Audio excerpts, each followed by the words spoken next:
Como a 15 minutos en automóvil, a unos 19 kilómetros al oeste de la ciudad de Portland, Maine, está el pueblo de Gorham. Al norte del pueblo está Fort Hill y fue aquí que las mellizas Elena e Isabel nacieron. Sus padres, Roberto y Eunice Harmon. Los Harmon eran metodistas devotos con 8 hijos para cuidar. Aunque su casa ya no existe hoy, esta marca indica su lugar aproximado.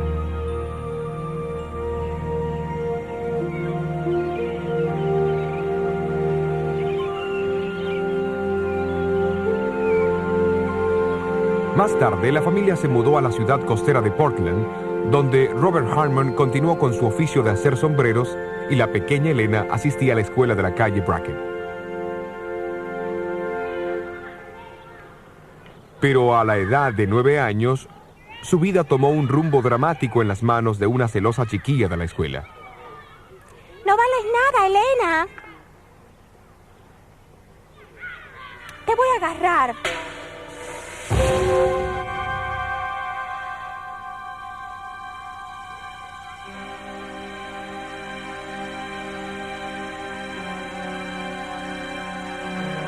Elena fue llevada a su casa en la calle Clark, donde luego descubrieron que su nariz estaba fracturada y todas las facciones de su rostro habían cambiado. Permaneció en estado de coma por 3 semanas. Al recuperarse un poco, se dio cuenta de la diferencia que su apariencia hacía en la manera que todos la trataban.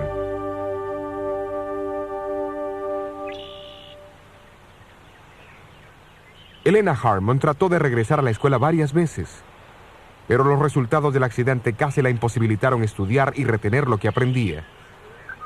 Su mano temblaba tanto que no podía mejorar su caligrafía y con gran disgusto finalmente abandonó todo esfuerzo para recibir una educación formal. Durante ese periodo de soledad y desánimo, pasó muchas horas placenteras aquí en el bosque de Deering Oaks.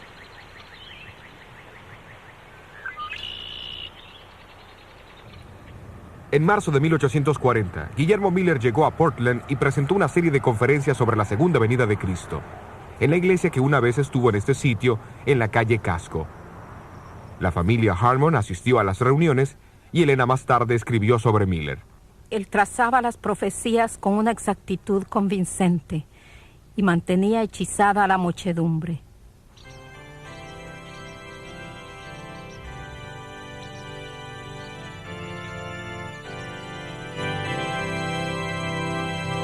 En junio de 1842, Elena Harmon y otros 11 fueron bautizados y recibidos en la iglesia metodista que antes se encontraba cerca de esta iglesia metodista en la calle Chestnut.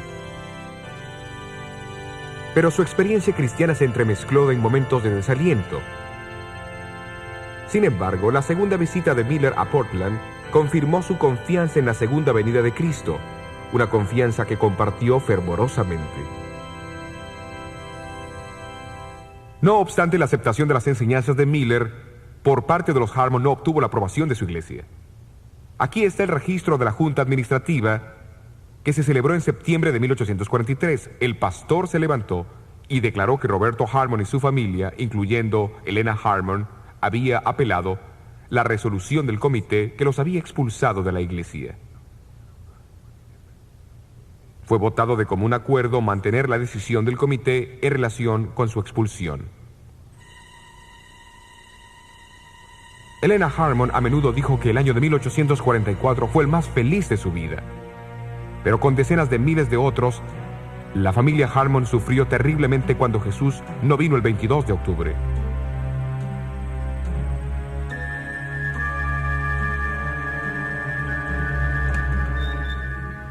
Para diciembre de 1844, la mayoría de los creyentes adventistas abandonaron su confianza en la validez del 22 de octubre.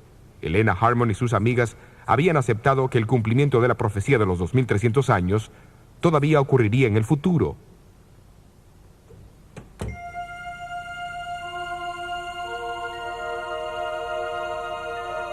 Fue en ese mismo mes que Elena recibió algunas de las casi 2000 visiones y sueños proféticos que Dios le daría en los próximos 70 años.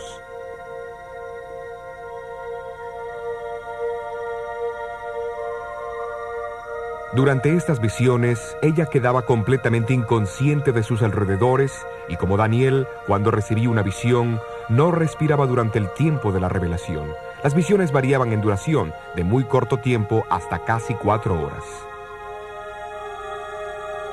Algunas le eran dadas en público frente a algunos o hasta cientos de testigos, generalmente acompañadas por un fenómeno físico marcado durante los primeros 30 años de su ministerio, que mostraban a aquellos que observaban una fuerte evidencia que la obra provenía de Dios. Otras visiones le eran dadas mientras oraba, escribía o hablaba, y no eran acompañadas por fenómenos físicos. Sin embargo, durante los últimos 40 años de su ministerio, las visiones proféticas eran a menudo sueños dados durante la noche.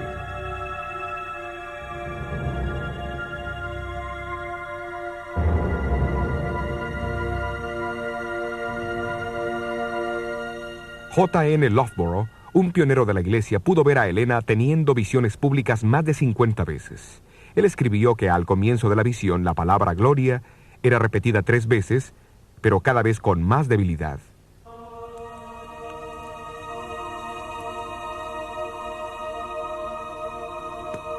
Inicialmente, ella perdía sus fuerzas y su sentido, pero luego podía caminar por el cuarto.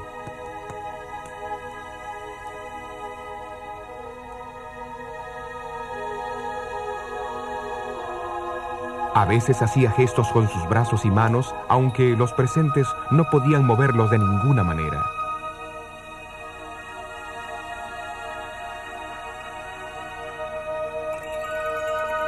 Sus ojos permanecían abiertos mientras miraba hacia arriba como si estuviese viendo un objeto en la lejanía.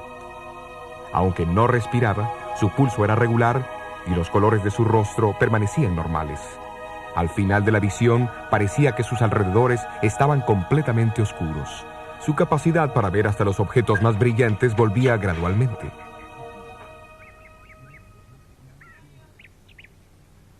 Justamente antes de su primera visión en diciembre de 1844, la salud de Helena empeoró rápidamente.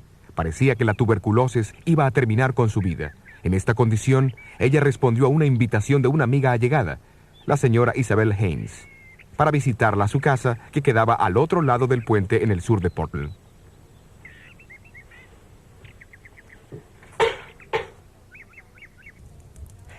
Alabad a Jehová, invocad su nombre, haced notorias sus obras en los pueblos, cantadle salmos, hablad de sus maravillas, gloriaos en su santo nombre, alégrese el corazón de los que buscan a Jehová. Arrodillémonos para orar.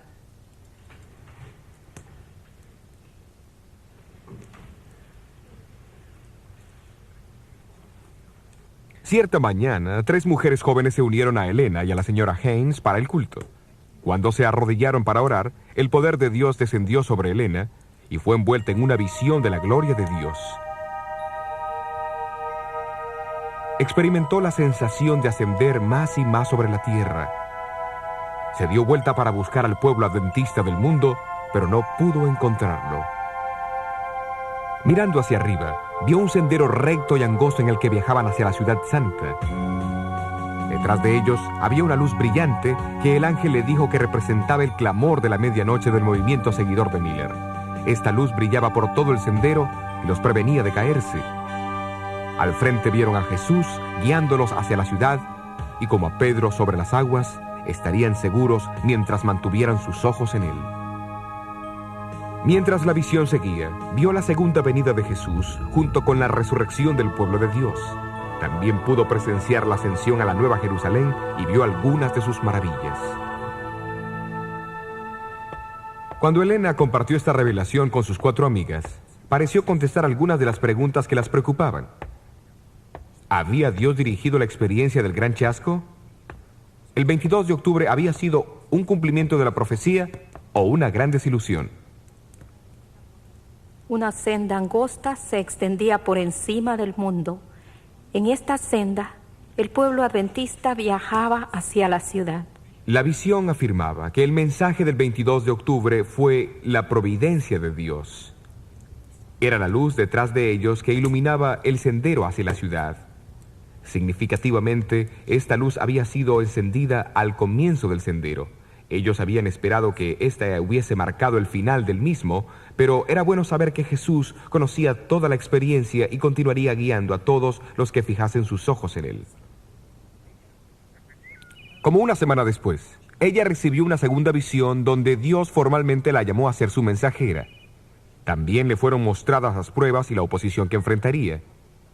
Esta visión la preocupó, pues estaba consciente de su juventud, timidez y constante enfermedad. También temió por su propio orgullo.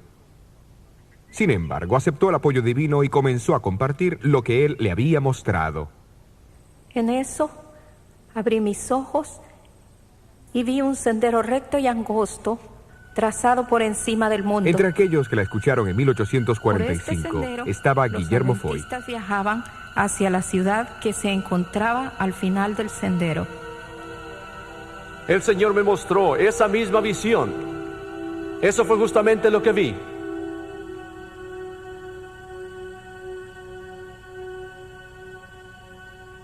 Durante la descripción de 2 horas de Elena, Guillermo Foy confirmó repetidas veces su visión.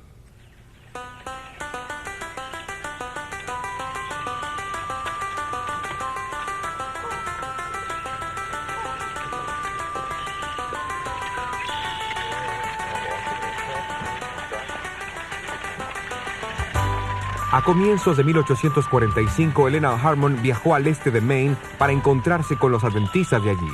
En febrero, mientras visitaba Exeter, recibió una visión significativa. Fue una visión del santuario celestial, donde vio al Padre levantarse del trono y entrar al lugar santísimo.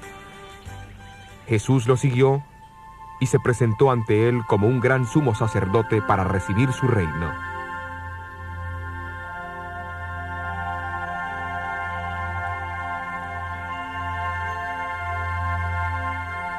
Esta visión no fue publicada hasta el 14 de marzo de 1846 en un artículo de la Estrella del Día, unas 5 semanas después que Edson, Crozier y Hahn habían publicado los resultados de sus estudios bíblicos sobre el santuario. De manera sobresaliente, esta visión confirmó la explicación que ellos encontraron en los meses siguientes al 22 de octubre de 1844. Esta es una ilustración significativa de la relación que existe entre el don profético y el estudio de las Escrituras. El don no fue un sustituto para el estudio de la Biblia. Tampoco se obtuvieron las enseñanzas de la Iglesia de las visiones, sino que las visiones confirmaban los resultados del estudio bíblico. Una ilustración más amplia de esto se puede encontrar en conexión con la observancia del séptimo día sábado. A comienzos de 1846, Elena Harmon conoció a José Bates. Bates había comenzado recientemente a guardar el séptimo día sábado y compartía su entusiasmo con todos los que lo escuchaban. Pero Elena escribió sobre él. Veo que es un verdadero caballero cristiano. Es cortés y es amable, pero siento que se equivoca al detenerse más en el 4º mandamiento que en los otros 9. En agosto de 1846, Bates publicó su folleto de 48 páginas, El séptimo día sábado, una señal perpetua, donde denotaba las razones bíblicas para su observancia. Padre, oramos para que tu Espíritu permanezca con nosotros mientras estudiamos tu santa palabra. Pedimos que nos acerques más a El 30 de agosto de 1846, Elena Harmon se casó con un joven predicador seguidor de Miller, Jaime White. Poco después del casamiento, Jaime y Elena White estudiaron el folleto de Bates, compararon su contenido en las Escrituras y comenzaron a observar el séptimo día sábado y a enseñarlo a otros. Para ese entonces, había alrededor de 50 guardadores del sábado en Nueva Inglaterra y en el estado de Nueva York. Acuérdate del día de reposo para santificarlo. Algunos meses más tarde, ellos fueron a la casa de Stockbridge Holland, un adventista y exitoso ingeniero civil en Topsham, Maine. Fue aquí a comienzos de abril donde Elena White recibió otra visión del santuario celestial. Después de ver el lugar santo, pasó al lugar del santuario. Allí vio los 10 mandamientos con una silueta de luz enfocada en el 4º mandamiento. Jaime y Elena White ya habían aceptado el sábado, ante la evidencia bíblica. Sin embargo, la visión del 3 de abril de 1847, dada unos meses después que ellos comenzaron a observarlo, confirmó su decisión y los impresionó de su importancia.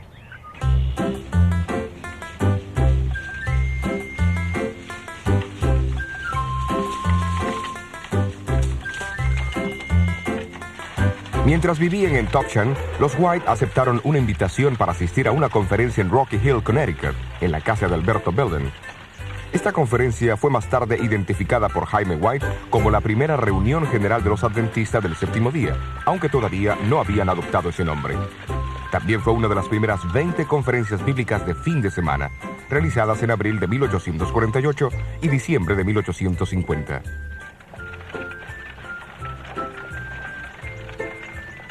Fue durante estas reuniones cuando las enseñanzas principales de la Iglesia Adventista del Séptimo Día tomaron forma, usando los mismos métodos de Lutero en la dieta de Worms: escritura, razón y conciencia. Jaime y Elena White, José Bates, Hiram Edson y otros dirigieron los estudios bíblicos y las sesiones de oración que a menudo tomaban toda la noche. Es importante considerar el papel de Elena White en estas conferencias. Cuando el grupo llegaba a un punto en su estudio donde no podía progresar más, ella recibía una visión donde se le presentaba una clara explicación de los versículos estudiados. Sus contribuciones fueron particularmente impresionantes, porque todos sabían que mientras no estaba en visión, ella no podía entender su razonamiento. Es evidente que a través de la vida de Elena White, las visiones no le eran dadas para reemplazar el estudio de la Biblia.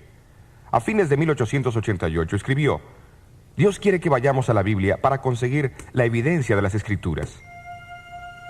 Mientras los pioneros de la Iglesia se unían más y más en los grandes temas que estudiaban, comenzaron a ver la necesidad de publicarlos. Durante una conferencia en Dorchester, al sur de Boston, Massachusetts, en noviembre de 1848, Elena recibió una visión que envolvería a la Iglesia en un programa ambicioso. Después de la visión, Elena le dijo a su esposo que publicara un pequeño periódico y lo entregara a la gente. Desde ese pequeño comienzo, dijo haber visto como rayos de luz que iluminarían al mundo. Era un desafío impresionante para presentarlo a un puñado de pobres y nuevos creyentes. Al siguiente año, en 1849, este pequeño periódico, La Verdad Presente, fue publicado en Connecticut. Jaime White trajo 1000 copias a la casa de Alberto Belden, donde un pequeño grupo oró por la bendición de Dios. Al siguiente año, el periódico fue reemplazado por la revista y Heraldo del Segundo Advenimiento y el Sábado, conocida hoy como la Revista Adventista. Su mensaje es leído en todo el mundo.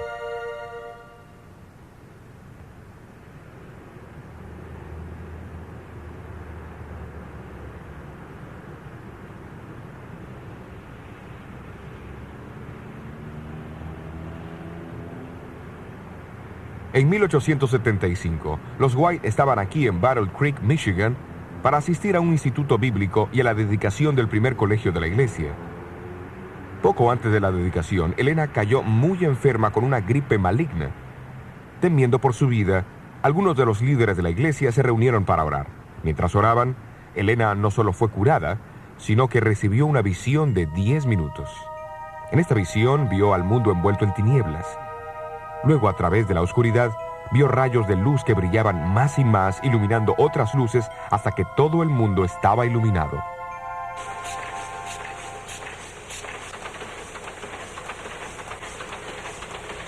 Más tarde, hablando de esta visión, ella mencionó que vio imprentas operando en todo el mundo. En ese entonces, la iglesia tenía una sola imprenta en Battle Creek. Intrigado, Jaime White la interrumpió y le preguntó si se acordaba de los nombres de los países donde había visto esas imprentas trabajando. No sé los nombres, pero si alguna vez los veo, los reconocería. Oh, recuerdo uno. El ángel dijo Australia.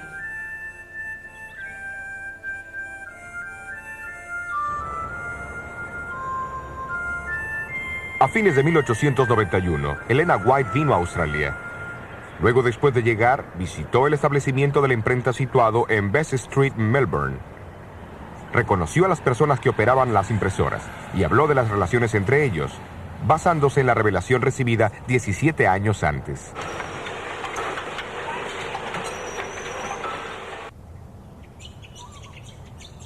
Sin embargo, el don de profecía no solo fue dado para guiar el trabajo de la iglesia y ampliar su visión. En Efesios capítulo 6, el apóstol Pablo advirtió a la iglesia que estaba ocupada en luchar contra los planes del diablo y contra las malicias espirituales en los aires. Por lo tanto, otra importante función del don de profecía es proteger a la iglesia de los ataques y artimañas del enemigo. Viajando en carro a 10 minutos de la casa de Hiram Edson, se encuentra el lugar de nacimiento del espiritismo moderno en Hillsville, Nueva York.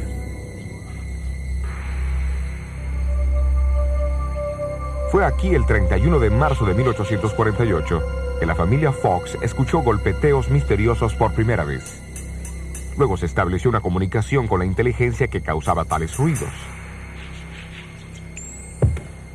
Supuestamente era el espíritu de un vendedor ambulante que había sido asesinado aquí años antes. Más tarde, en 1848, las primeras demostraciones públicas de esos golpeteos fueron dados en Rochester, Nueva York. Con el pasar de una década, los periódicos estimaron que los creyentes de las manifestaciones espiritistas eran más de 1 millón, con un número de 40,000 mediums solo en los Estados Unidos. Elena White fue advertida en contra de esos golpeteos en una visión que tuvo en 1849. Vi que ese golpeteo misterioso en Nueva York y otros lugares es el poder de Satanás, y que tales cosas serán más comunes y se disfrazarán de vestimentas religiosas. Unos 18 años más tarde, recibió otra visión concerniente al mismo fenómeno. Pronto será una blasfemia hablar en contra del golpeteo, pues se extenderá más y más, y hasta los milagros realizados por Cristo se atribuirán a esos fenómenos espiritistas. El extraordinario cumplimiento de estas predicciones aparece en este volumen, El Centenario del Espiritismo Moderno, publicado por la Asociación Nacional Espiritista en los Estados Unidos en 1948. Aquí en la página 68 dice: un médium predijo el nacimiento de Jesús, quien en su corta vida en esta tierra realizó los tales llamados milagros, que en realidad eran fenómenos espiritistas. ¿Y qué sobre hablar blasfemias en contra de los golpeteos? Página 34. Ni los sacerdotes ni la prensa deberían hablar mal de esta santa palabra espiritismo, solo con manos limpias y corazones puros. ¿Ha llegado a disfrazarse con aspecto religioso? La página 69 dice: el espiritismo es la venidera religión universal, es la sangre que da vida al cristianismo. En verdad, es el cristianismo y más. Elena White también habló sobre el poder que Satanás tendría de mostrarnos la apariencia de las supuestas figuras de amigos o parientes que sabemos que están muertos. El libro de J.B. Philip, El clamor de la verdad, testimonio de un intérprete, el renombrado intérprete del Nuevo Testamento, cuenta sobre su reunión con el famoso escritor cristiano C.S. Lewis. Lo notable de esta reunión es que ocurrió pocos días después de la muerte de Lewis. Cuando Philip compartió esta experiencia con un obispo, este le dijo que eso ocurriría a menudo.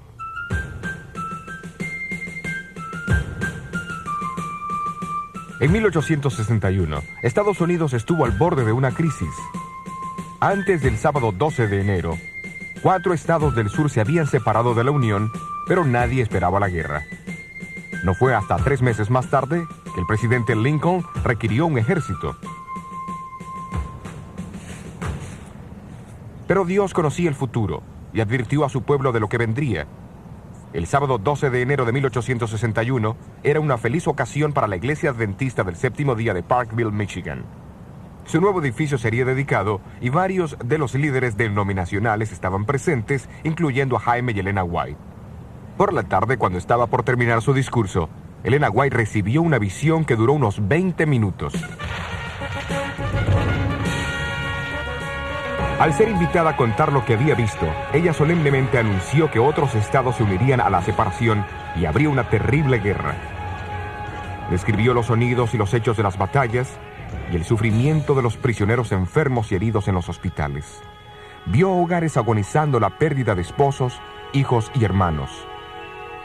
Entonces, mirando los rostros de la congregación, hizo una pausa. Hay personas aquí que perderán sus hijos en esa guerra. 3 meses después de la visión de Parkville, los primeros tiros fueron disparados y la nación se lanzó a la agonía de la guerra civil. Se perdieron más vidas americanas que en todas las otras guerras combinadas. Como 5 familias de las que estuvieron presentes en aquella tarde de 1861 perdieron hijos en la guerra.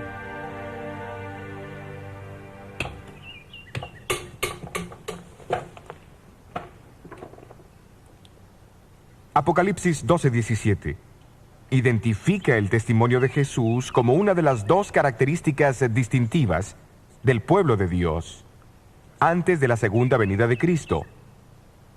¿Qué es el testimonio de Jesús? En Apocalipsis 19, Juan cita a un ángel diciendo que el testimonio de Jesús es el espíritu de profecía. Y en Apocalipsis 1, Juan explica lo que él describe como profeta es un mensaje proveniente de Dios a través de Jesucristo dado por su ángel. Y así las palabras de un profeta son llamadas el testimonio de Jesús porque provienen de Jesús y no del profeta. Un ejemplo vivido de este proceso a través de Elena White puede verse en las tempranas experiencias de la iglesia de Washington, Nueva Hampshire.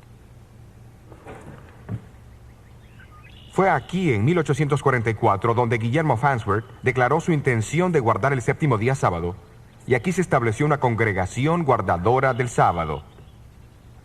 Pero en los años que siguieron, algunos del grupo comenzaron a perder su fe. El mismo Guillermo Farnsworth volvió a usar tabaco, y otros miembros de mayor edad se volvieron cínicos y criticones. Esto desanimó a varios jóvenes de la iglesia. Se necesitaba algo urgente para restaurar la unidad y la fe de la iglesia.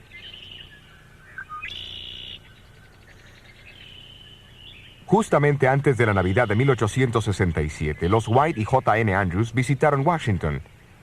Al llegar en la tardecita del viernes, se quedaron en la cómoda casa de Cyrus Farnsworth aquí en Milan Pond. El lunes de mañana, Elena White dio un discurso en el cual se dirigió personalmente a los que estaban en el salón. Sus palabras fueron tan directas y significativas que era evidente que el Señor le había mostrado las experiencias de la vida de cada uno. En el grupo se encontraba un joven de 19 años, Eugenio Farnsworth, uno de los 22 hijos de Guillermo Farnsworth. Él sabía lo que los otros no sabían, que su padre había vuelto a usar tabaco. Si es una mensajera de Dios, pensó para sí, ella sabrá lo de mi padre. Poco después, la señora White se dirigió a Guillermo y le dijo que había visto en visión que él era un esclavo del tabaco, y dijo que él estaba tratando de engañar a todos diciendo que había abandonado el vicio. Eugenio Farnsworth se dio cuenta que estaba presenciando el don profético en acción. Después que Elena terminó de hablar, todos los concurrentes testificaron a favor de las verdades reveladas a ella. Con arrepentimiento, rededicaron sus vidas a Dios. 18 jóvenes también se entregaron a Cristo. 9 de los 18 llegaron más tarde a ser obreros de la iglesia, y entre ellos estaba Eugenio Farnsworth. Él sirvió como evangelista y administrador de la iglesia en los Estados Unidos, Australia, Nueva Zelanda e Inglaterra.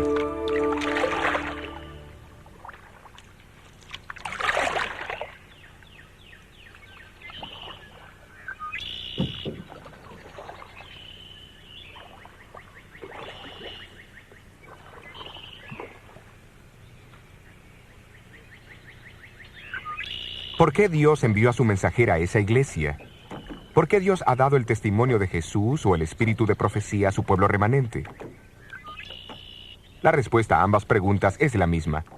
La respuesta del Antiguo Testamento se encuentra en 2 Crónicas 36:15. Porque Dios tiene compasión de su pueblo. El Nuevo Testamento lo explica aún más claro en Efesios 4:12-13. Dios llama a algunos a ser profetas para preparar al pueblo de Dios para obras de servicio, para que el cuerpo de Cristo pueda edificarse hasta que todos alcancemos unidad en la fe.